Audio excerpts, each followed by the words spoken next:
Alhamdulillah hamdan katsiran thayyiban mubarakan fih kama yuhibbu rabbuna wa yarda.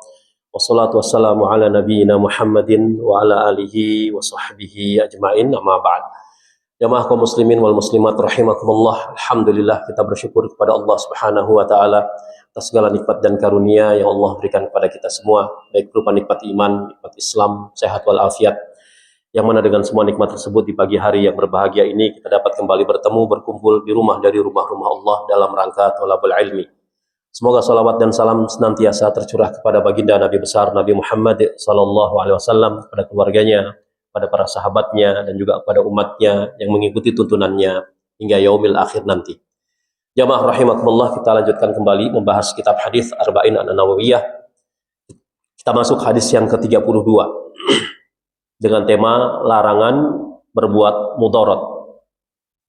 Saya akan bacakan hadisnya. An Abi Sa'ad ibn Malik ibn Sinan Al-Khudri radhiyallahu taala anhu, anna Rasulullah sallallahu alaihi wasallam qala la darara wa la dirar. Pendek hadis saja, Pak. La darar wa la dirar. Hafal ya insyaallah. La darar wa la dirar. Dari Abu Sa'ad bin Malik bin Sinan Al-Khudri radhiyallahu taala anhu, bahwa Rasulullah SAW bersabda, la darar wa la dirar. Tidak boleh memberi mudarat kepada diri sendiri, wala dirar, dan tidak juga boleh memberi mudarat kepada orang lain.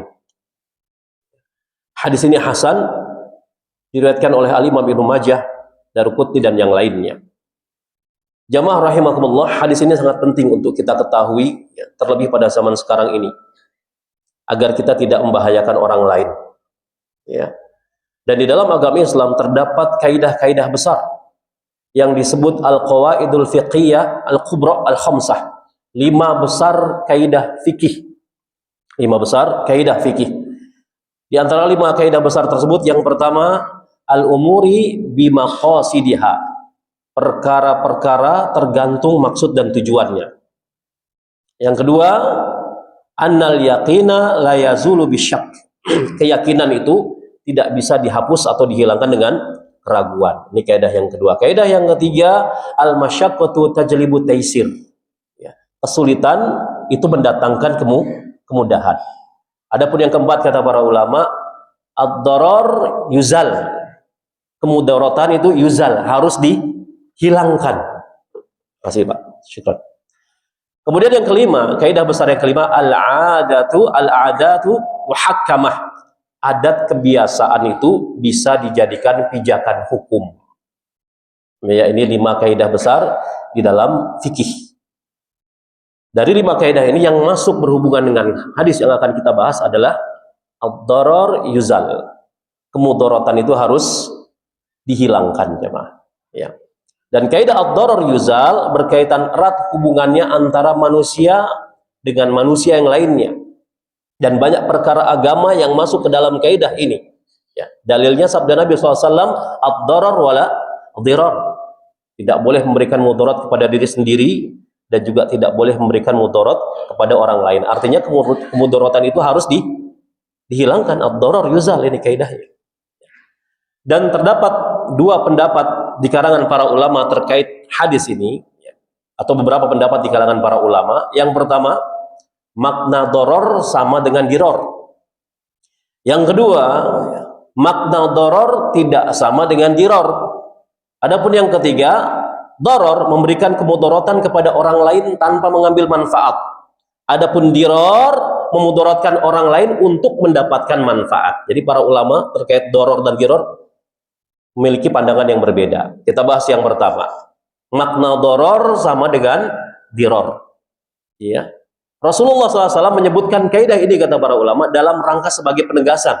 Dan di antara bentuk penegasan adalah pengulangan. La doror wala diror. Ini pendapat yang pertama. Pendapat yang kedua, makna doror tidak sama dengan diror. Dan artinya terbagi menjadi 3, kata para ulama. Yang pertama, doror adalah memudaratkan tanpa sengaja, nggak sengaja aja, Pak. Memudaratkan tanpa sengaja. Adapun diror memudaratkan dengan sengaja. Ya. Dan yang kedua, doror adalah memulai memberikan kemudaratan kepada orang lain. Adapun diror, membalas kemudaratan namun dengan cara yang berlebihan. Dizolimi umpamanya, kita balas perbuatan zalim itu dengan yang lebih besar lagi, dan ini tidak boleh. Dalam surat Asy-Syura ayat 40, Allah Subhanahu wa taala mengatakan, wa jazaa'u sayyi'atin sayyi'atum mithluha, dan balasan suatu kejahatan, kata Allah, adalah kejahatan yang serupa. Jangan berlebihan. Balas nggak apa-apa. Balasan kejahatan itu dengan kejahatan yang serupa, namun jangan berlebihan, kata Allah. Faman 'afa wa aslaha fa ajruhu 'ala Allah. Namun kata Allah, barang siapa yang memaafkan, kita dizalimi jemaah. Ya. Solusi pertama, boleh balas, kata Allah, dengan balasan yang serupa. Namun ada yang lebih baik dari itu. Kata Allah, barang siapa yang memaafkan dan berbuat baik, maka pahalanya atas tanggungan Allah Subhanahu wa taala. Kita kalau dizalimi balas atau maafkan? SOP kita gimana? SOP-nya gimana, Pak? Kalau kita dizalimi, Masya Allah, sakit, Pak, dizalimi. Balas atau das, aneh maafin? Gimana kira-kira? Oh, balas lagi. Tapi kalau mau balas boleh, nggak apa-apa. Ya. Namun jangan berlebihan. Tapi kalau memaafkan, berbuat baik, itu tanggungannya, pahalanya atas tanggungan Allah Subhanahu wa taala. Dan Allah mengatakan, innahu la yuhibbuz zalimin. Allah itu tidak suka orang-orang yang berbuat zalim. Ya, karena zalim itu kegelapan, jemaah. Ya, mazlum, kegelapan di hari kiamat, perbuatan zalim tersebut. Di surat An-Nahl ayat 126, Allah mengatakan, wa in 'aqabtum fa'aqibu bimithli ma 'uqibtum bih. Dan jika kamu memberi balasan, maka balaslah dengan balasan yang sama dengan siksaan yang ditimpakan kepadamu. Jadi harus adil, jemaah. Kalau kita dipukul, pukulnya begini, Pak, pundaknya. Ya. Maka dibalasnya dengan pukul lagi, jangan begini. Seperti ini. Ya. Namun wala il sabartum, namun jika kalian sabar, kata Allah, ya, la huwa khairul lis-sabirin. Sesungguhnya itu yang lebih baik bagi orang-orang yang sabar. Zalim, tawuran zalim nggak? Saya tadi berangkat ke sini, Pak. Ya. Di belakang saya geng motor tadi. Rame itu di dekat Tanah Abang tadi. Geng motor, depan mobil saya mereka berhenti. Akhirnya saya berhenti, Pak. Semuanya ngeluarin apa? Celurit, kaget saya. Ya. Tawuran di depan saya, Allahu Akbar. Anak-anak muda, Pak. Kalau punya anak diawasin, jangan keluar malam-malam, bahaya sekali. Ya, sehingga menimbulkan kezaliman buat orang lain, macet lalu lintas pada berhenti. Jadi dari belakang tiba-tiba polisi datang menembakkan senjata, biar berbubar semua. Nggak tahu ada korban atau tidak, baru saja. Ya. Dan jangan sampai kita membalas kezaliman orang lain dengan memberikan kemudaratan yang lebih besar. Kemudian yang ketiga, doror adalah memberi kemudaratan kepada orang lain tanpa mengambil manfaat. Adapun diror, memudaratkan orang lain untuk mendapatkan manfaat, curang, Pak. Dia memudaratkan orang lain untuk mengambil manfaat dari orang tersebut. Ya, contoh pada kasus doror, seorang memindahkan hewan liar yang masuk ke dalam pekarangannya, ke dalam pekarangan orang lain. Ya. Maka dia telah berbuat doror, mudarat. Karena ia tidak mendapatkan manfaat, sebaliknya ia memberikan mudarat kepada orang lain. Contoh lain, seorang yang mengendarai kendaraan mobil umpamanya dengan laju kencang di jalan raya yang tergenang air dan cipratan air tersebut mengenai orang lain. Ya, ia telah berbuat doror juga karena ia tidak mendapatkan manfaat, sebaliknya ia memberikan mudarat kepada orang lain.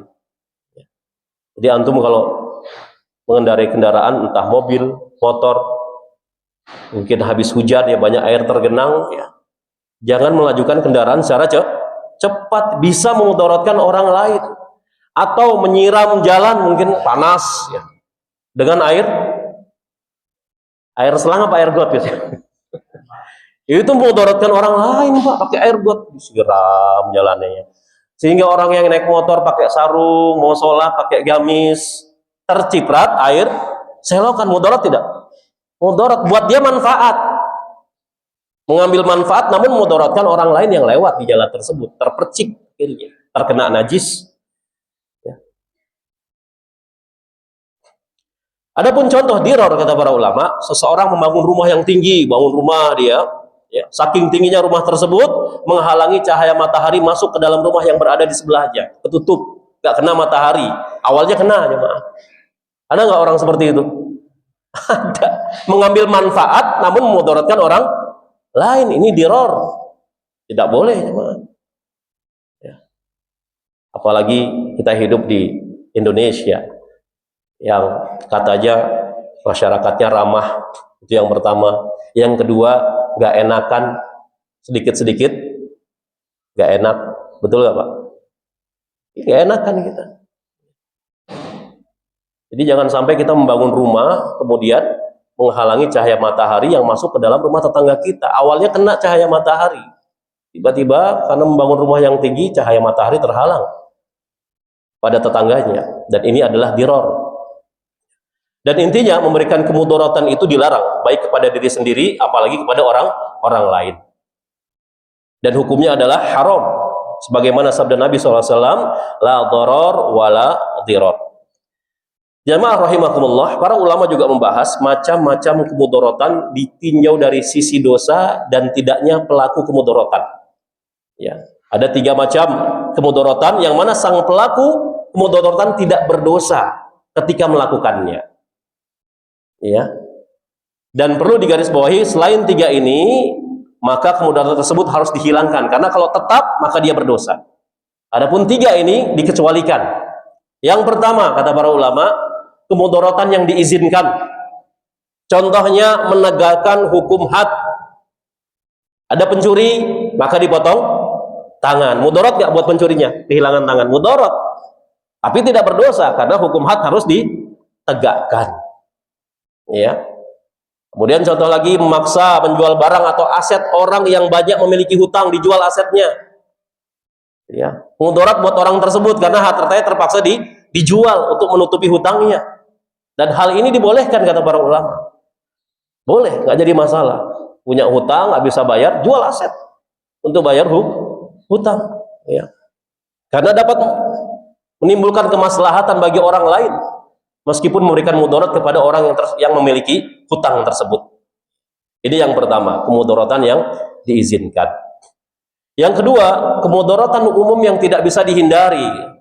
Mau tidak mau, suka tidak suka, ya sudah, kita melakukan mudarat tersebut. Dan ini ma'fu, dimaafkan. Contohnya apa? Membunyikan klakson kendaraan. Mudarat nggak Pak? Buat orang lain. Mudarat, namun ini dimaafkan. Hal-hal umum yang tidak bisa dihindari, sedang macet, klakson, ya. Ada mungkin kita sedang naik kendaraan, ada orang lewat dan sebagainya, membunyikan klakson, dan mengakibatkan bunyi klakson itu mungkin akan membuat sebagian orang kaget, mudarat bagi sebagian orang. Namun kemudaratan ini dimaafkan, ya, nggak bisa dihindari. Kemudian asap mudarat tidak? Asap yang dihasilkan kendaraannya, ini mudarat yang tidak bisa dihindari. Naik kendaraan, asap keluar, ya. Apalagi jarang diservis, waduh, asapnya kemana-mana. Apalagi motor yang 2 tak, ya. Itu kan asapnya luar biasa, bajai dan sebagainya, ya. Dan mudarat bagi orang-orang tersebut. Kenapa? Karena terkena asap kendaraan, dan ini adalah hal-hal yang tidak bisa dihindari. Kita melakukan itu, kata para ulama, ma'fu anhu, dimaafkan. Dalam syariat hal ini dikenal sebagai mata umum bihil balwa, hal-hal umum yang tidak bisa dihindari. Jadi oleh syariat dimaafkan. Kemudian yang ketiga, kemudaratan yang dimaafkan oleh orang yang dizalimi. Kita pernah menzalimi orang lain, ya. Kemudian minta maaf, dimaafkan oleh orang tersebut, maka tidak berdosa aja, Pak. Ya. Karena kalau tidak, wah repot nanti di hari kiamat. Dan di antara dalil dari Al-Quran menunjukkan bahwa kita tidak boleh berbuat mudarat, di antaranya firman Allah, di surat Al-Baqarah ayat 231. Allah Subhanahu wa taala berfirman, "Wa idza talaqtumun nisaa fabalaghna ajalahunna faamsikuhunna bima'ruf aw sarrihuhunna bima'ruf." Apabila kamu hendak menalak, mencerai istri-istrimu, lalu mereka mendekati masa iddahnya, maka rujuklah dengan cara yang ma'ruf, yang baik, atau ceraikan mereka dengan cara yang baik pula. Tidak seperti orang-orang jahiliyah menceraikan istrinya, ya, setelah dekat masa iddahnya dirujuk, tapi dizalimi, kemudian dicerai lagi, ya, setelah itu dirujuk lagi. Ini ala-ala jahiliyah, nggak boleh. Kalau mau rujuk dengan cara yang baik, kalau mau pisah cerai maka pisah baik-baik. Bukan pisah lantas sebar aib, mantan suami sebar aib mantan istri sebar aib mantan suami. Ada tidak yang seperti ini? Ada atau banyak, Pak? Banyak, ya, banyak. Ya, naudzubillah min dzalik.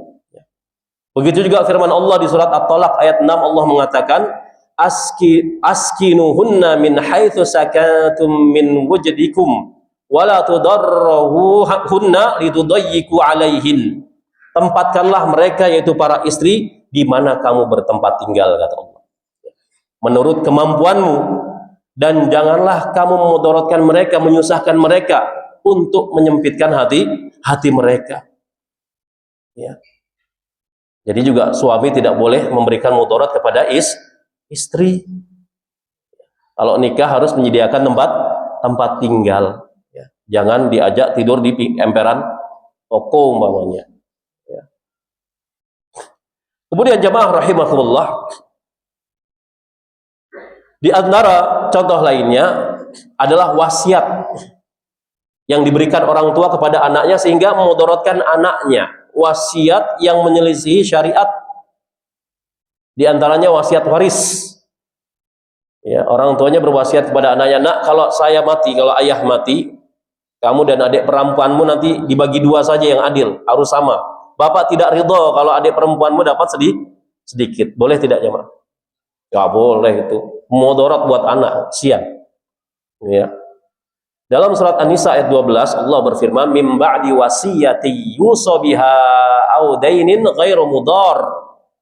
Sesudah dipenuhi wasiat yang dibuat olehnya atau sesudah dibayar hutangnya, dengan tidak memberikan mudarat kepada ahli waris.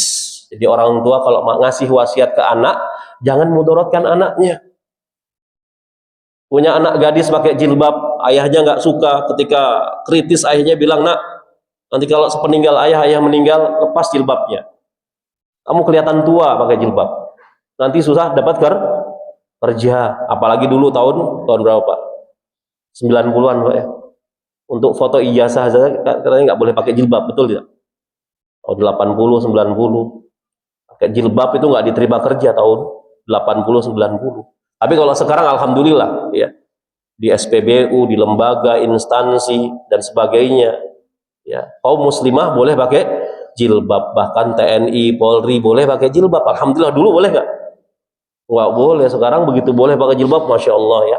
Alhamdulillah, ini nikmat Allah Subhanahu wa taala. Jadi ketika orang tua memberikan wasiat kepada ahli waris, tidak boleh memudaratkan ahli waris, tidak boleh menyusahkan, jemaah. Kesian anak-anak kita, apalagi terkait waris, ya. Dan tadi saya ingatkan, wasiat yang menyelisihi syariat maka batal otomatis. Anak yang tidak menunaikan wasiat orang tuanya yang menyelisih syariat, maka tidak termasuk anak durhaka. Justru kalau menunaikan wasiat dari orang tuanya yang menyelisih syariat, maka anak tersebut dosa. Ya. Jamaah rahimakumullah, hadis ini la darar wala dirar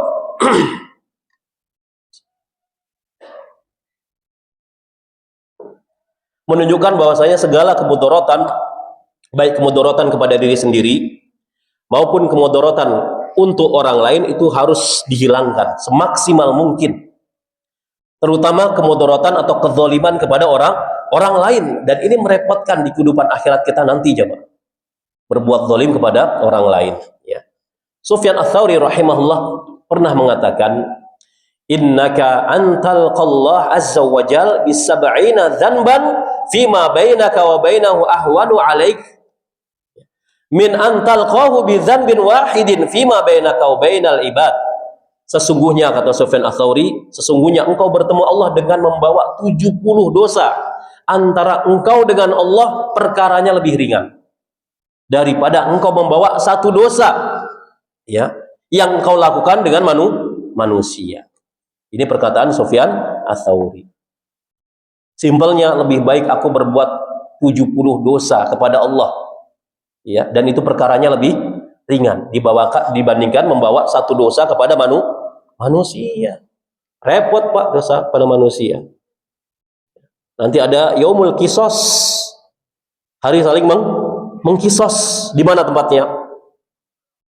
Di mana? Di Qantoroh. Qantoroh itu apa? Jembatan, Pak. Jembatan. Ada 2 jembatan. Ya, ada 2 jembatan nanti sebelum surga, sebelum jannah. Yang pertama bernama Sirat. Lewat Sirat dulu, Pak.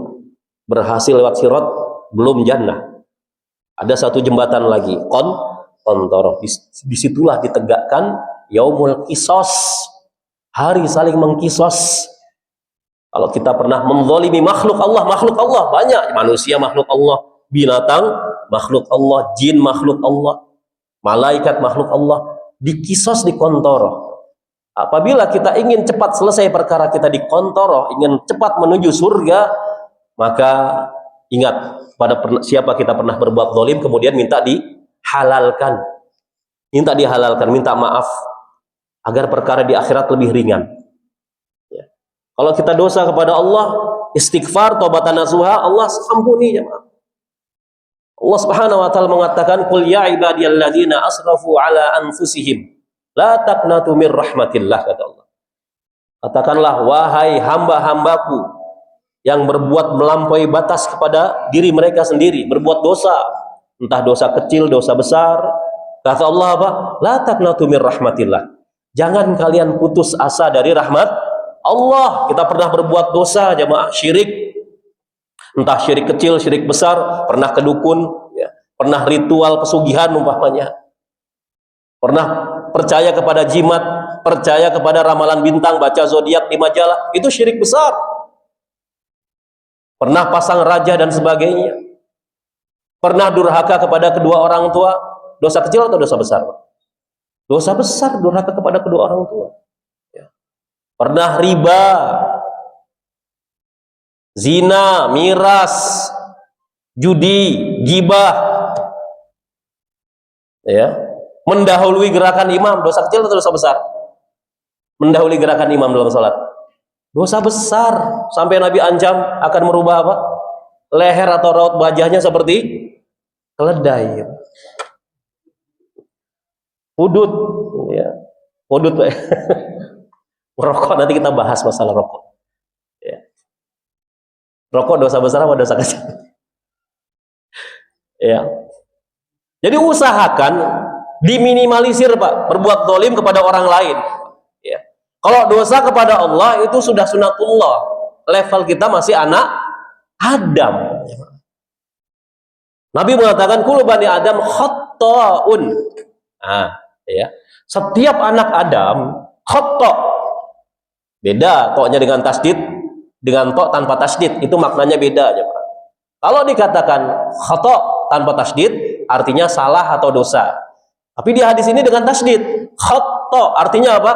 Pasti salah, pasti dosa. Setiap anak Adam pasti berbuat salah, pasti berbuat dosa. Artinya apa? Dosa itu sebuah keniscayaan, nggak bisa dihindari. Mau tidak mau, suka tidak suka. Namun Nabi memberikan solusi, wa khairul khata'inat tawwabun, dan sebaik-baik orang yang berbuat dosa tawwab, kembali kepada Allah dengan bertaubat, istighfar, taubat, selesai, dimaafkan sama Allah, tidak diungkit-ungkit lagi. Itu kalau kita buat dosa kepada Khalik, dimaafkan, dihapus, Allah lupakan. Ya, kalau kertas sudah putih lagi, Pak, dengan istighfar dan taubatan nasuha. Namun kalau kita berbuat dosa kepada makhluk manusia, kadang-kadang sudah dimaafkan, kemudian Diungkit-ungkit nggak Pak? Diungkit-ungkit, ya, diungkit-ungkit. Apalagi kepada perempuan umpamanya, antum berbuat dosa, menzalimi istri, ya, itu diingat Pak, tanggalnya, bulannya, waktunya, dan kadang-kadang di murojaah tuh, tahu ya, di murojaah Pak. Makanya konon katanya wanita itu paling pantas jadi guru sejarah, ya, karena dia ingat apa? Tanggal, bulan, tahun, waktunya. Dan kadang-kadang di murojaah. Itu kalau kita berbuat dosa kepada makhluk, pada Khalik dimaafkan, sudah selesai. Makanya ingat-ingat Pak, kita pernah mendolimi siapa nih? Agar urusannya ringan nanti di akhirat. Ya, minta dihalalkan. Kalau kita harus membayar, lakukan kata para ulama. Ya, tolong saya pernah mendolimi antum umpamanya. Tolong dihalalkan. Oh nggak bisa. Ya, nggak bisa. Ini anda sudah mengalami kerugian material dan non material. Ya udah deh, anda ganti berapa? 100 juta. Kata para ulama, kalau antum mampu membayar maka lakukan. Biar ringan nanti perkaranya. Oleh karenanya hukum kisos di Saudi, Pak, penggal itu kalau pihak keluarganya memaafkan, mereka membayar, meminta ganti rugi dia, ya, senilai berapa? 100 ekor onta dikonversi. Ya, 100 ekor onta itu sama dengan berapa real? Konon katanya 1 ekor onta di Saudi itu 500 juta, itu yang onta yang bagus Pak ya, 500 juta. Ya, berarti kalau 100 ekor dikali 500 juta berapa? 5 miliar Pak ya, 5 miliar. Ya. Bayar diat, dimaafkan, biar perkaranya lebih ringan Pak. Ya.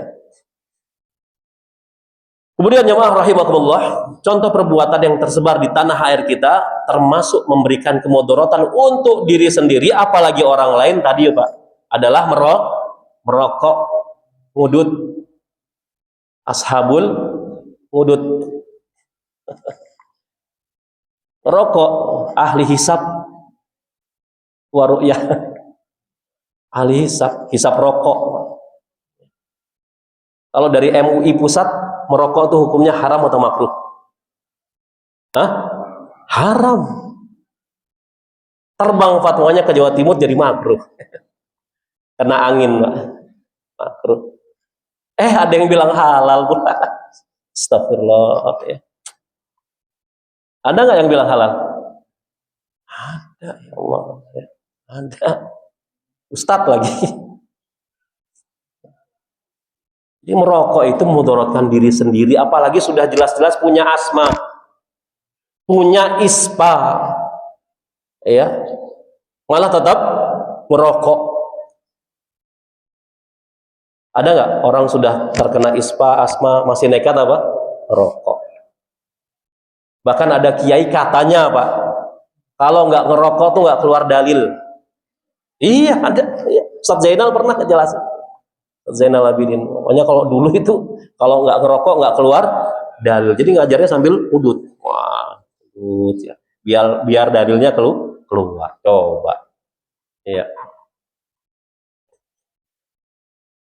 Dan barang siapa yang merokok, maka ia telah melakukan kemudaratan kepada diri sendiri dan juga kepada orang lain. Kemudaratan yang didapatkan orang lain apa? Menjadi perokok pasif. Lebih bahaya mana? Perokok aktif atau perokok pasif? Pasif, Pak. Ya. Asap rokoknya disedot, ya, masuk ke dalam, banyak racunnya dikeluarkan lagi, dihisap sama orang lain. Sehingga menyebabkan orang lain menjadi perokok pasif. Dan orang yang sulit untuk dinasehati, yang keras kepala, diantaranya siapa? Perokok. Sulit dia nasihati.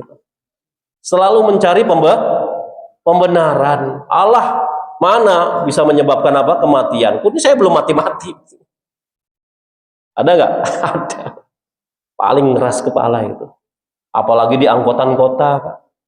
Lepas, kelepus, depannya anak-anak, ibu-ibu yang tidak perokok. Kesian itu anak-anak. Ibu-ibu jadi perokok, Pak. Pasif, lebih besar mudaratnya. Dan itu ada nanti hitung-hitungannya di hari kiamat. Hati-hati jemaah. Seprokok nih. Diganti sekarang vape. Itu vape lebih bahaya lagi dibandingkan rokok lebih bahaya lagi untuk kesehatan, Feb. Ya, ada rasa anggur, rasa macam-macam. Perokok itu sulit, ya, keras kepala. Padahal sudah jelas-jelas dibungkus rokoknya apa? Merokok, membunuhmu. Gambarnya serem-serem lagi. Ada yang bolong tenggorokannya. Masih dibeli, apa nggak keras kepala coba? Ya.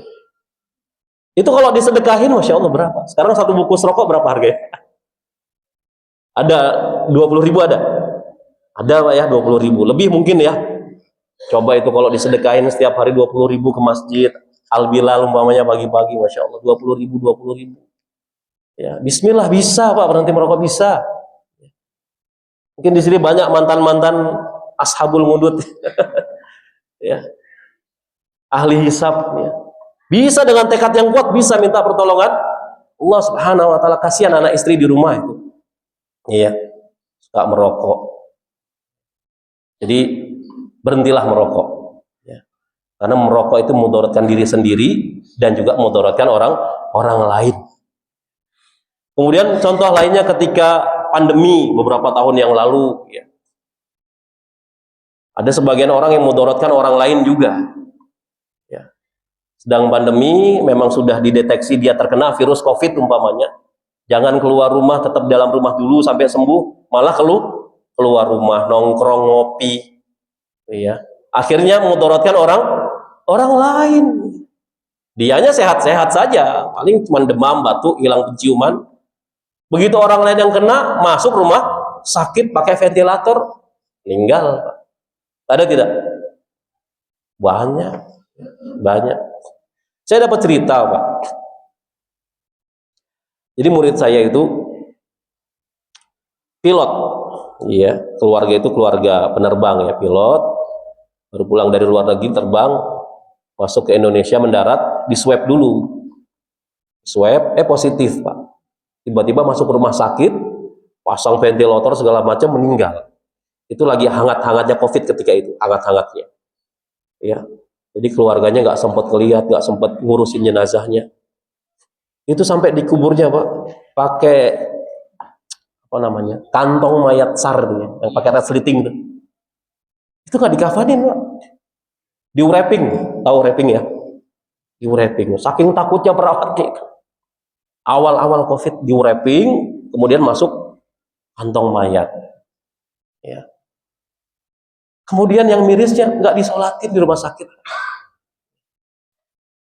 Terus bagaimana ya Ustadz ya? Ayah kami, suami kami ini belum disolat. Sampai sekarang belum disolatin? Belum Ustadz. Ini awam banget memang keluarganya. Akhirnya sholat goib, kita sholat goib. Belum disolatin sama sekali. Ya. Kemudian pertanyaan berikut, boleh nggak kita bongkar makamnya Ustadz? Karena makam sebelahnya sudah dibongkar sama keluarganya, ternyata mayatnya tidak terurai, membusuk. Karena di dalam apa? Plastik kan nggak ngurai ya Pak. Akhirnya jenazahnya dipindahkan, dibuka dari kantong apa? Mayat, ya. Kemudian dikuburkan sebagaimana lazimnya, kafani dan sebagainya. Ya. Itu mudaratkan orang lain ketika COVID.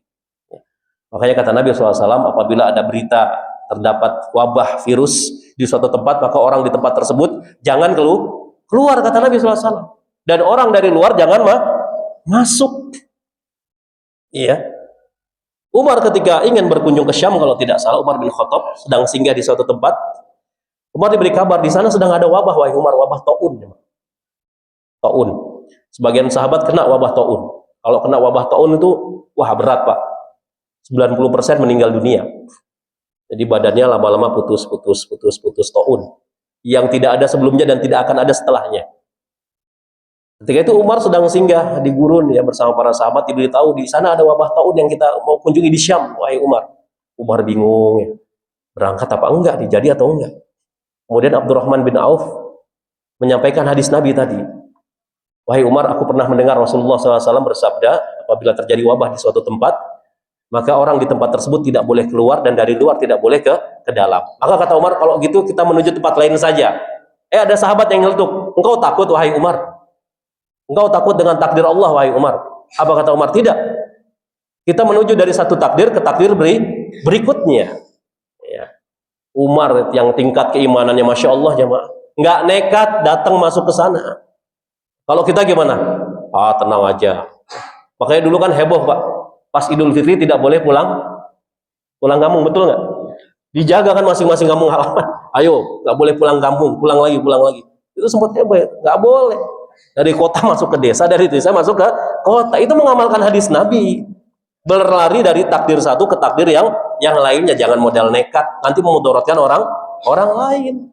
Itu sudah benar konsepnya, ya. Sehingga banyak orang lain yang kena, banyak angka kematian tuh Masya Allah ya di zaman COVID, yang muda, yang tua, yang anak-anak banyak yang meninggal karena wabah COVID. Dan contoh lainnya, seseorang yang melakukan ihtikar tuh menimbun barang pokok, ini juga memudaratkan orang lain, Pak. Contohnya apa? Minyak goreng ditimbun. Pernah tidak minyak goreng langka? Akhirnya pada pakai minyak jelantah, Pak. Langka. Nah, ini memudaratkan orang lain, dosa, haram, nggak boleh. Apalagi maslahat umum, hajat hidup orang banyak. Solar ditimbun, ya. Kemudian dulu apa? Premium kan dulu ya. Premium ditimbun, menimbun barang-barang pokok yang dibutuhkan orang banyak. Nah, ini kemudaratan buat orang lain. Kemudian juga contohnya seorang yang membangun rumah dan mengarahkan talang airnya ke jalan umum. Nah, ini antum kalau punya rumah, talang airnya jangan diarahkan ke jalan umum, ya. Sehingga mengakibatkan jalan umum menjadi becek. Talang air ketika mengalir air ke jalan langsung, jalan jadi becek, ya. Dan orang-orang kesulitan melewati jalan tersebut. Ada nggak rumah yang talang airnya ke jalan? Banyak, Pak ya. Itu coba direvisi lah. Ya, wah ini memudaratkan orang lain, kasihan orang lewat lagi naik motor kesiram, ya. Mau lewat jalan tersebut becek, air tergenang. Apalagi terdapat najis umpamanya, jangan langsung mengarahkan talang air tersebut ke jalan, ya. Begitu juga nih jemaah yang memiliki kendaraan roda 4 mobil, ya, namun tidak punya garasi, ada nggak? Sehingga parkirnya di mana? Nah, la doror wala diror, ya. Memudaratkan orang lain dengan mengambil manfaat. Jalan umum menjadi lahan parkir, ya, sehingga membuat kesulitan orang pengguna jalan tersebut lewat susah, ya. Tetangganya mungkin punya mobil mau ngeluarin masukin susah. Ada tidak kejadian seperti ini jemaah? Banyak. Di sini sih nggak ada ya. Nggak ada satu lah. Jangan jemaah. Jadi buat garasi dulu baru punya mobil. Jangan punya mobil dulu terus jalanan dijadikan garasi. Itu zalim jemaah. Setiap hari itu kita numpuk dosa gara-gara parkir mobil di jalan. Jangan dianggap remeh itu. Ada orang yang nyumpahin kita gimana? Salah satu doa yang diijabah oleh Allah Subhanahu wa taala adalah doa orang yang dizolimi. Tetangga setiap hari, aduh susah banget saya lewat sini nih, ada mobil tetangga berderet, ada yang di sini satu, yang ini di sebelah sini, untung gak ada yang di tengah, tadi tutup. Itu kalau dia berdoa ke langit mengangkat tangan diijabah, ya. Jadi harus dicari solusi gimana kira-kira nih, ya, yang punya mobil namun tidak punya garasi, cari solusi. Yuk kita duduk bareng-bareng dengan RT dengan RW, karena kezaliman itu kegelapan di hari kiamat ya Pak. Jangan hanya gara-gara parkir mobil di jalan itu menjadi malapetaka buat kita di hari kiamat, ya. Cari solusi. Contoh lainnya, seorang suami berbulan-bulan hingga bertahun-tahun tidak pulang ke rumahnya dan tidak terdengar lagi kabarnya oleh keluarganya, oleh istri anak-anaknya, suaminya nggak tahu kemana, ya. Dan seorang hakim boleh menganggap mati orang tersebut, boleh, ya, sehingga istrinya boleh nikah lagi, nggak jadi masalah. Kan kalau nikah ada sigot taklik, ya, membaca sigot taklik. Apabila suami saya kan gitu kan, ya, selama 3 bulan atau 4 bulan berturut-turut tidak memberikan nafkah lahir batin, maka jatuh talak Satu. Itu kalau dibaca sigot taklid otomatis jatuh, Pak. Ya. Jadi kalau suami ya, nggak ada kabar berbulan-bulan bahkan bertahun-tahun, hakim boleh memutuskan menganggap suaminya mati. Pernah terjadi di zaman Umar bin Khattab radhiyallahu taala anhu. Ada seorang suami pamit sholat isya, kalau nggak salah sholat isya jemaah di Masjid Nabawi. 2 tahun nggak pulang-pulang. 2 tahun nggak pulang-pulang. Pamitnya sholat isya. Apa yang terjadi dengan orang tersebut? Ternyata diculik oleh bangsa jin. Ini di zaman Umar nih, jemaah. Ini menunjukkan jin itu bisa membawa manusia ke dimensinya. Di zaman Umar terjadi, sehingga istrinya bingung. Mengadu ke Amirul Mukminin Umar bin Khattab, "Wahai Amirul Mukminin, aku mencari-cari kabar suamiku selepas isya, dia nggak pulang-pulang. Sudah berapa lama? 2 tahun, Masya Allah." Hampir Bang Toyib kalah, Pak. Pertanyaannya kepada Umar, bolehkah saya nikah lagi? Kan begitu istri. Boleh tidak saya nikah lagi? Umar pusing sebagai Amirul Mukminin. Mikir-mikir untuk memberi fatwa. Akhirnya Umar mengasih fatwa, boleh kamu nikah lagi. Karena suaminya nggak ada kabar sama sekali, dianggap mati sudah. Dan nikah lagi, sudah berjalan pernikahan. Nggak lama suaminya pulang ke rumahnya kaget. Ini siapa nih? Loh, kamu masih hidup, Mas? Gitu ya. Akhirnya mereka ke Umar. Ya. Setelah menghadap Umar, suaminya itu yang menghilang dimarahi oleh Umar. Kamu tuh kemana saja? Pulang sholat isya kok 2 tahun baru pulang. Kemana aja? Akhirnya dia cerita, jemaah. Sepulang dari sholat isya, saya diculik oleh bangsa jin di penjara. Di sana saya oleh jin kafir. Kemudian dia bercerita, terjadi perang antara jin muslim dan jin kafir. Kemudian aku ditanya oleh jin muslim, kenapa kamu bangsa manusia ada di sini, di penjara di sini? Diceritakan aku diculik oleh jin kafir. Kemudian aku dibebaskan, wahai Umar. Dibebaskan oleh jin muslim. Dan aku merasa 2 hari di sana. Merasa dua hari. Tapi di alam manusia 2 tahun. 2 tahun. Tuh. Ya. Makanya kata orang tua dulu, ya, kalau mau menjelang maghrib, ya, jangan main di luar rumah. Nanti takut digondol wewe kan. Dan itu kejadian. Bisa mereka punya kemampuan demikian, bisa coba. Ya, membawa kita ke dimensinya. Ya. Makanya kalau ada orang lagi jalan, ya, naik motor, naik mobil, kadang-kadang suka diputerin, kok masih di jalan itu aja. Sampai 3 kali putaran itu saja. Karena mereka punya kemampuan demikian. Ya, di zaman Umar pernah terjadi. Ya. Bahkan pernah terjadi pernikahan antara manusia dengan jin di Tasikmalaya. Ya, saya diceritakan oleh Ustadz Ade Hermansyah itu, Mudir Al-Ma'tub Sukabumi. Beliau pernah bercerita bahwasanya ada temannya itu nikah dengan bangsa jin, Pak. Bangsa jinnya perempuan. Ya, laki-laki dari bangsa manusia nikah dengan perempuan dari bangsa jin. Terjadi pernikahan, yang menikahkan langsung bapaknya, bukan Pak Penghulu. Bapaknya langsung. Namun dia sudah memadat dulu menjelma jadi manusia, sosok manusia. Ya, jadi wanita yang cantik. Ya kalau sama kuntilanak mana mau, Pak. Jadi sosok wanita yang cantik. Terjadilah pernikahan, punya anak 2 laki-laki. Namun gen jinnya mungkin lebih kuat, anaknya dari bangsa jin 2 anak tersebut. Kemudian berjalan pernikahan, tiba-tiba cerai, jemaah. Tengah jalan cerai. Dan sampai sekarang anaknya masih setoran hafalan ke ayahnya, setoran Al-Quran ke ayahnya. Ya. Dan ini dibahas oleh para ulama. Bolehkah manusia menikah dengan bangsa jin? Boleh tidak?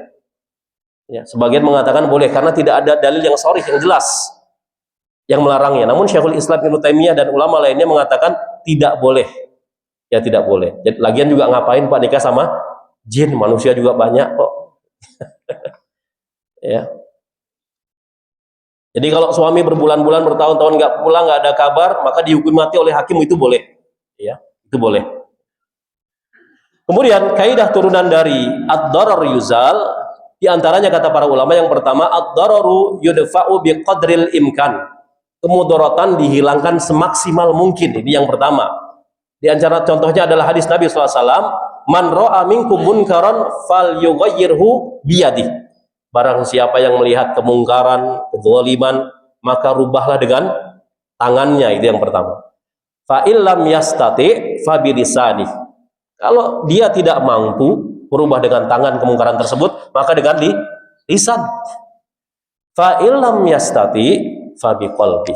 Namun kalau dia tidak mampu menghilangkan kezaliman, kemungkaran tersebut dengan lisan, maka dengan hati. Jadi setiap kemungkaran wajib kita ingkari. Kalau tidak dipertanyakan keimanan kita, Pak. Minimal dengan hati. Kalau bahasa orang kita apa? Ngelus dada, astagfirullah ya. Dengan tangan nggak enak, kan orang kita nggak enakan, Pak. Ya nggak? Mau dengan lisan nggak enak juga, pasti nggak didengar saya. Ya sudah, diingkari dengan hati. Jangan cuek. Kalau cuek dosa kita melihat kemungkaran. Ya, diingkari minimal dengan hati. Fa innahu atau wadzalika ad'aful iman. Dan itulah selemah-lemahnya iman, mengingkari dengan hati, dan itulah selemah-lemahnya iman kata Nabi SAW. Namun tetap kemungkaran harus diingkari semaksimal mungkin meskipun hanya dengan hati. Ya. Jangan sampai kebalik. Ya. Amar mungkar nahi ma'ruf. Itu kebalik jemaah. Ya. Jadi amar ma'ruf nahi mungkar, jangan sampai dibalik. Ya. Yang lagi rame kan, lagi viral apa? Hafalan Al-Quran, ya. Berhadiah miras, coba ya. Sudah diusut belum tuh Pak? Sudah kayaknya. Sudah. Itu istihza namanya, mengolok-olok agama. Bisa jatuh ke dalam kemurtadan, itu pembatal keislaman. Istihza, khawatir istihza, mengolok-olok agama Allah Subhanahu wa taala. Baca surat Ad-Duha dapat miras. Yang dapat miras senangnya minta ampun ya Allah. Begitu juga firman Allah di dalam surat An-Nisa ayat 34, wallati takhafuna nusyuzahunna fa'idhuhunna wahjuruhunna fil madaji'i wadribuhun. Allah mengatakan wanita-wanita yang kalian khawatirkan nusyuz. Nusyuz itu apa? Berbuat durhaka kepada suami. Di antara perbuatan durhaka istri kepada suami apa? Mengangkat suara. Ya. Ada nggak istri mengangkat suara di hadapan suami? Wah, banyak. Tapi di sini nggak ada. Sana ya, nggak ada satu. Nusyuz. Istri mengangkat suara di hadapan suami, itu nusyuz, Pak. Keluar nggak pakai jilbab, keluar tanpa izin suami, memasukkan laki-laki lain tanpa izin suami, nusyuz. Ini untuk menghilangkan kemudorotan, Allah kasih solusi. Ini mudorot nih. Suami yang diam saja, maka dia jatuh ke dalam dayuth. Membiarkan perbuatan maksiat di dalam keluarganya. Tidak masuk surga suami yang dayuth. Kata Nabi SAW. Ya. Jadi kalau istri kita melakukan perbuatan durhaka kepada suami nusyuz, maka solusinya kata Allah Subhanahu wa taala, wahjuruhunna fil madaji'i wadribuhunna. Ya. Pertama, nasihati. Jangan begitulah, Umi. Jangan begitu, Ma. Itu nggak bagus. Nggak bagus, itu perbuatan dilarang oleh agama, dosa. Nasihati, kemudian pisahkan dari tempat tidur mereka. Pisah tempat tidur, dihajar namanya. Ya. Pisahkan, diboikot, namun dalam rumahnya, jangan diusir, jangan. Ya. Kemudian wadribuhunna, pukul mereka. Ini solusi untuk istri yang nusyuz, tapi bukan KDRT, jangan salah paham, jemaah. Pukulan di sini pukulan yang mendidik. Ini kata Allah. Ya, nasihati baik-baik, masih nusyuz, pisah tempat tidur. Udah, saya tidur di kamar sebelah deh. Atau tidur di Masjid Al-Bilal. Ya. Ali kan ketika marah sama bininya, ya, tidurnya di mana? Di masjid. Ya. Jadi marahnya orang yang sabar tuh diam. Jadi ibu-ibu kalau punya suami apa? Kalau marah diam, itu suaminya penyabar. Ya. Marahnya orang yang sabar itu apa? Diam. Nggak ngomong, diam aja udah. Lagi marah. Ali ketika marah sama istrinya keluar rumah, tidur di Masjid Nabawi. Kemudian Nabi melihat Ali tidur, Nabi mengatakan, "Qum ya Aba Turab." Bangun wahai Abu Turab. Diberikan nama kunyah Abu Turab. Bapaknya apa? Debu. Bapaknya tanah. Ya. Jadi boleh bagi kita kalau lagi marah sama istri, lebih baik apa? Keluar rumah ke masjid, ya. Jangan ke diskotik, terus ngerokok lagi. Ya. Keluar rumah ke masjid, iktikaf dulu nggak jadi masalah, nanti sudah tenang pulang lagi. nasihati, pisah kamar, masih nggak mempan juga, masih durhaka sama suami, wadribuhunna kata Allah, pukullah mereka. Ini An-Nisa ayat 34, Pak. Namun pukulan di sini pukulan yang tidak menimbulkan bekas, ya. Bukan pukulan hawa nafsu, bukan pukulan KDRT, namun pukulan yang mendidik, tidak menimbulkan bekas. Kira-kira dipukul di mana, Pak? Hah? Pukulan yang mendidik, tidak menimbulkan bekas, tidak mematahkan tulang, kira-kira di mana? Di telapak tangan boleh. Mana Mi telapak tangan? Ya, mau mukul ya. Atau telapak kakinya dipukul dengan pukulan yang mendidik. Ini perintah dari Allah, solusi untuk menghilangkan kemudorotan semaksimal mungkin. Ya, tapi ada langkah-langkahnya. Bukan langsung langkah ketiga main tangan aja, enggak ya Pak. Nasihati, nggak mempan pisah tempat tidur, nggak mempan juga pukul dengan pukulan yang mendidik, bukan pukulan KDRT. Fa in ata'nakum fala tabghu 'alaihinna sabila. Kemudian jika mereka mentaatimu kata Allah, maka jangan kamu cari-cari jalan untuk menyusahkannya. Istrinya ya Abi, saya salah ya. Kemudian apa? Balas dendam suaminya. Berbuat zalim kepada istrinya, sudah ngaku salah ya malah dizalimi. Ini juga nggak boleh ya, Pak. Innallaha kana 'aliyan kabira. Sesungguhnya Allah Maha tinggi lagi Maha besar ya. Demikian jamaah kaum muslimin wal muslimat rahimakumullah yang bisa saya sampaikan pada pagi hari ini, mudah-mudahan bermanfaat. Ada waktu sedikit, kita buka sesi tanya jawab. Ada pertanyaan, Pak? Ya, Pak, silakan, Pak.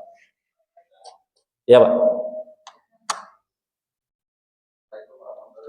Waalaikumsalam.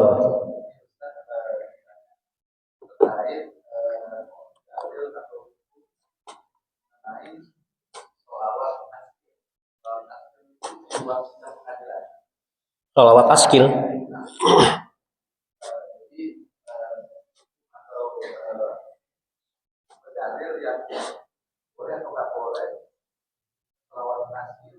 Bunyinya gimana Pak sholat askil Pak?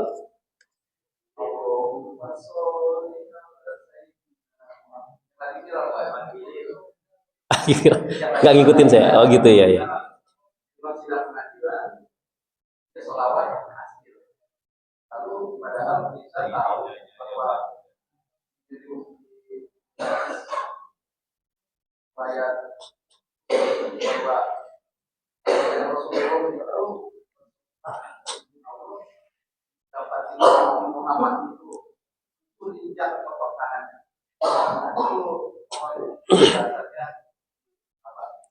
Baik.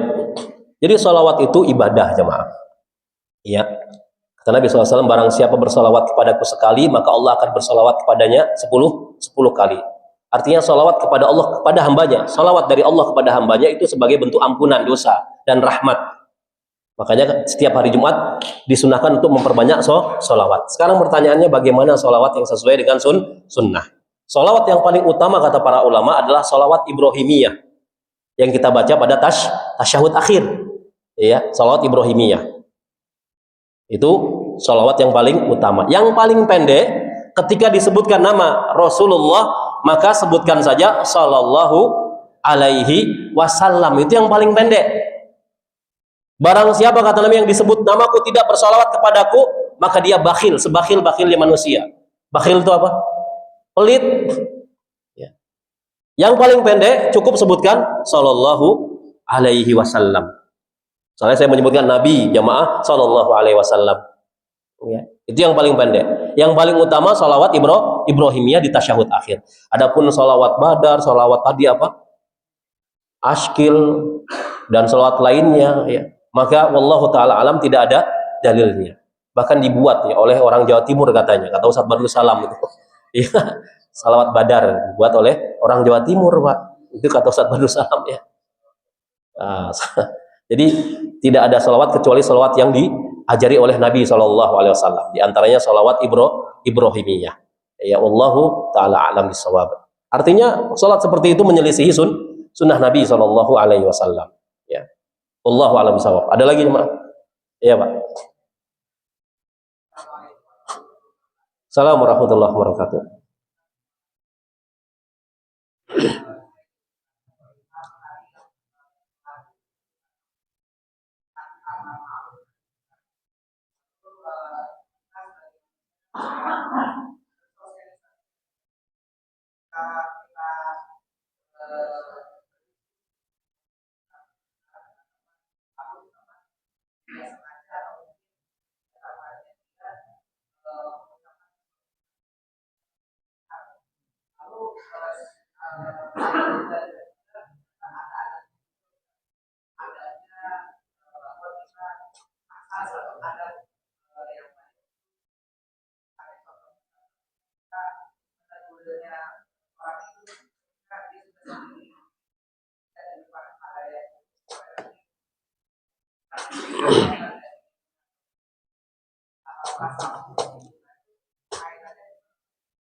Iya. Jadi kita mungkin bisa ambil pelajaran dari kisahnya Syekhul Islam Ibnu Taimiyah ketika sedang berjalan bersama murid-muridnya melewati tentara Mongol, jemaah. Tentara Mongol lagi minum miras, mabuk. Apa yang dilakukan Syekhul Islam Ibnu Taimiyah? Tidak melakukan apa-apa. Ya. Sehingga sampai muridnya bertanya, "Wahai Syekh, kenapa kamu tidak mengingkari mereka? Karena mereka sedang apa? Miras, minum minuman keras." Apa kata Syekhul Islam? Kalau kita ingkari sekarang, kita bakal apa? Mati, dibunuh, mudaratnya lebih besar. Ya, maka ada kaidah darul mafasid muqaddam ala jalbil masalih. Ya. Jadi lihat maslahat dan mudaratnya dulu. Tidak setiap kemungkaran harus kita ingkari saat itu juga. Timbang maslahat dan mudarat. Itu orang yang faqih bisa menimbang maslahat, mudarat. Ini kalau kemungkaran ini saya ingkari sekarang, kira-kira maslahat atau mudarat? Kalau maslahat, lakukan. Tapi mudarat, apalagi mudaratnya lebih besar, jangan lakukan, sabar. Iya, ada waktunya nanti. Seperti tadi Syekhul Islam tidak langsung mengingkari. Kalau diingkari, "Mas, mabuk itu nggak boleh, haram, dibunuh." Ya. Coba antum mau sholat lewat pos ronda, ada orang sedang mabuk-mabuk, ditegur, "Ayo pada sholat, haram, ahli neraka nanti kamu." Waduh, ya, bisa habis kita, Pak. Ya. Habis. Tadi juga yang saya alami tadi sebelum kesini ya. Itu juga kezaliman itu. Itu kalau saya terabas atau pengendara terabas sedang tawuran saking banyaknya, itu bisa jadi apa? Mudarat buat kita. Apa saya langsung turun mobil? Nggak boleh tawuran. Wah, repot. Jadi tidak setiap kemungkaran yang kita lihat harus diingkari saat itu juga harus ditimbang maslahat dan mudarat. Kalau memang ada maslahatnya, lakukan. Namun kalau mudarat, apalagi mudaratnya lebih besar, maka tahan dulu. Wallahu taala alam bissawab. Ada lagi nggak, Pak? Terakhir. Ya, Pak, selamat.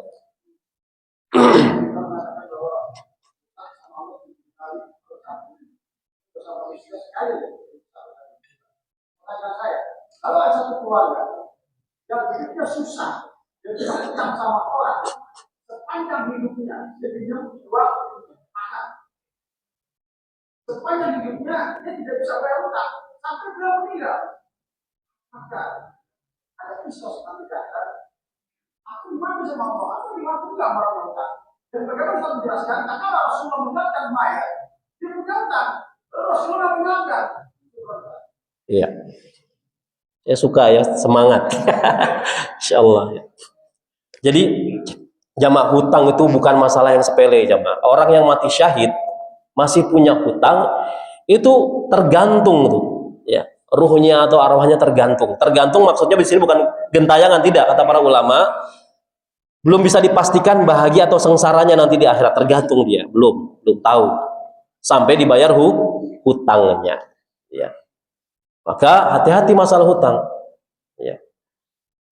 Kalau kita punya hutang, niat untuk membayar hutang, itu insya Allah Allah tolong, Pak. Namun kalau kita niat hutang, niatnya tidak untuk membayar hutang tersebut, maka nanti di akhirat, di hadapan Allah, statusnya sebagai pencuri, seburuk-buruk pencuri. Orang berhutang, niatnya tidak mau bayar hutang. Ya. Lantas bagaimana solusinya? Solusinya meminta tempo. "Pak, saya minta tempo, Pak. Ya, belum ada duit." Terus seperti itu sambil mencicil, berusaha. Si pemberi hutang juga kalau memang melihat orang yang betul-betul tidak mampu, ya, maka ahsannya lebih baiknya membebaskan hutangnya. Namun toh kalaupun tidak dibebaskan hutangnya, tetap harus mencicil hutangnya. Imam Syafi'i rahimahullah ya, mati dalam meninggalkan hutang. Yang bayar siapa? Murid-muridnya, Pak. Murid-muridnya yang kaya, ditanggung oleh murid-muridnya. Imam Syafi'i itu miskin, Pak. Ulama yang miskin. Ada ulama kaya seperti Abu Hanifah, punya toko kain, pengusaha ya. Imam Syafi'i lahir saja di puncak keyatiman. Puncak keyatiman itu begitu lahir, bapaknya sudah meninggal, nggak sempat melihat wajah ayahnya. Sebagaimana Nabi SAW di puncak keyatiman. Imam Syafi'i ya miskin, sampai nulis saja ya, minta kertas bekas di toko kertas. Bayangin Pak, Imam Syafi'i ya, Pak ada kertas bekas nggak Pak? Kalau ada boleh Pak, saya pinjam, di belakangnya ditulis. Dari situlah dihasilkan karya usul fikih pertama, Arisalah ya. Imam Syafi'i mati dalam keadaan meninggalkan hutang. Yang nanggung siapa? Murid-muridnya. Jadi tetap hutang itu harus diselesaikan kecuali sudah dibebaskan oleh si pemberi hutang. Kamu saya bebaskan. Aman sudah, alhamdulillah. Tapi kalau tidak, nanti perkaranya diselesaikan di hari kiamat. Ya. Kebaikan orang tersebut diambil. Ya, kalau kebaikannya habis, dosa orang yang memberi hutang ditimpakan kepadanya. Nah, itu cara membayar hutang di akhirat. Maka kalau kita tidak sanggup, terus terang saja, Pak, saya sudah berusaha maksimal, namun saya belum punya uang, Pak. Tapi saya berusaha mencicil. Terus, nanti orang tersebut insya Allah bijak. Kalau seperti itu, saya bebaskan hutang Anda. Ya, jadi semaksimal mungkin, kalau tidak hutang, ya lakukan, jangan hutang. Ya, sebisa mungkin. Namun sekarang hutang difasilitasi. Ada pinjol, ya, sehingga orang bermudah-mudah hutang pinjol. Bahkan kalau buka YouTube, iklannya apa? Pinjol. Saya sudah dapat 10 juta, kamu berapa? Coba dapat hutang seneng Pak. Ya Gen Z itu ya. Akhirnya berlomba-lomba untuk berhutang. Kan gitu kan iklannya kalau buka YouTube. Ya, saya sudah dapat 20 juta, ya. Kamu sudah dapat berapa? Coba. Jadi hutang itu jadi tren sekarang, ya. Dulu orang hutang buat makan, betul-betul buat makan. Kalau sekarang buat tren 10 juta, 20 juta, akhirnya bunga berbunga. Pinjol, betapa banyak korban pinjol sampai stres, bahkan sampai bunuh diri. Bunga berbunga sudah lunas, tiba-tiba dikirimin lagi. Ada uang masuk ke rekeningnya dari pinjol tersebut, bayangin coba. Anda pinjol yang nakal seperti itu ada. Makanya nih kakak beradik nih, kalau sudah judol biasanya ujung-ujungnya pinjol. Ya, judol sama pinjol kakak beradik. Ya, kalah judol pinjol. Ya. Gali lubang tutup lubang. Jadi, kalau sekarang jadi jamaah qanaah jamaah. Ya, qanaah, hidup itu harus qanaah. Zaman apalagi ekonomi sedang sulit ya, merasa cukup dari pemberian Allah Subhanahu wa taala. Jadi jangan jadikan hutang itu tren. Ya. Cukupi kebutuhan kita saja. Kata Nabi SAW, apabila kita dalam keadaan pagi ini sehat, makanan ada, ya, rumah aman, maka seakan-akan dia memiliki dunia dan seisinya. Sudah. Ya, wallahu taala alam bisawab ya. Mungkin ini yang bisa saya sampaikan. Subhanakallahumma wa bihamdika